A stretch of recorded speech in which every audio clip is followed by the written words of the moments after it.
Hey everyone, time for another Comcape secret. Today is going to be one that actually kind of applies to much higher levels, at least as far as the skill it's going to deal with, and I'm sure it's going to annoy a lot of people. It's going to be less instructional as far as like demonstrative versus I'm just going to tell you what to do. I'm not going to like go through a bunch of actions and show you. I'm going to keep it nice and short. It's all conceptual. So first, you're going to need to head over to Daemonheim. Watch the video in full, I guess, before you go doing this, because in about 2 minutes you're going to find out something that probably won't make you happy. So you need to go to shop, and you need to look for the Scroll of Efficiency. Some of you might know where this is going already. Okay, Scroll of Efficiency. Reading the scroll permanently unlocks the wasteless smithing ability when smithing an item that requires 3 bars or more. You've noticed I have 3 bars in my inventory. There's a chance that you will retain 1 bar. The chance is 50% bronze, 25 iron, 20 steel, 10 mithril, 8 adamant, and 5 rune. Now, I've already bought this, so it's not going to let me. You're going to need to click purchase and then confirm and see you've already unlocked this ability. But you need, so if you're not sure, go do that. It'll tell you you can't do it again, so don't worry. Next, you're going to need to go to the Grand Exchange if you don't already have some of these. Alright, I'm going to skip the Grand Exchange part because I already have 3 bars in my inventory. And now I'll run through the bank, I might as well. And now we're going to go over here because we're going to smith. Now, how this is going to work is 5% of the bars you smith are saved. So you can do about 3,000 rune bars per hour. 5% of that is 150. Now, what that comes out to do for you is that every 20 bars you use, you're going to save 1. So that means you will be making 7 of the item when normally you'd have only made 6. And that's going to add up. Now, of course, this depends on prices. Price of rune bar right now is slightly over 13k. You really don't want to pay more than 13k. So you can, rune bars do not fluctuate that much. You can leave the offer in for 13k. Might take a day or two to buy depending on how many you're buying, but it's rare that they spike up too much more than 13k. You can go to the RuneScape homepage and look at the Grand Exchange graph.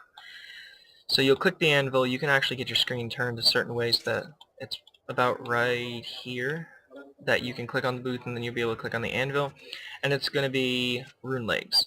Now this should also work with plate skirt and two-hander because they all have the same alch value. That's the important thing here. 38,400 coins is the alch value. So now I'll go ahead and smith the rune leg for you, and we're going to price check 37.8. Now if you sell it for mid, it'll likely sell instantly, but this isn't going to coincide with the whole secret of today. If you buy the bars for 13k or less, especially if you stock up, because they will fluctuate between about 12.7 and 13.2, 13.3, if you get them for under 13k and then you put the legs in for 38 to 38.2, you will actually lose about 0 coins in your whole smithing XP process. It comes out to be less than 1 GP per XP, and it can even be profit depending on what prices you buy and sell for. So it depends on your patience.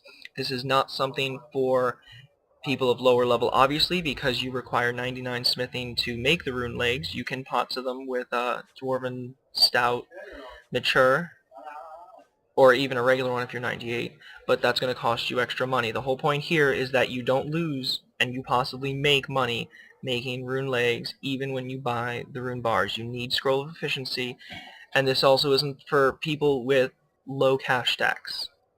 I don't mean to discriminate on this one, but if you can only buy a K rune bars at a time, that doesn't help you very much. You want to buy, I would say, 9,000 or more, so you can do this for a few hours. You use 3,000 per hour, and let me also mention, if you have access to a clan avatar, you can harbor it. I like to store it in this room here, I might as well show you. I don't have the avatar with me.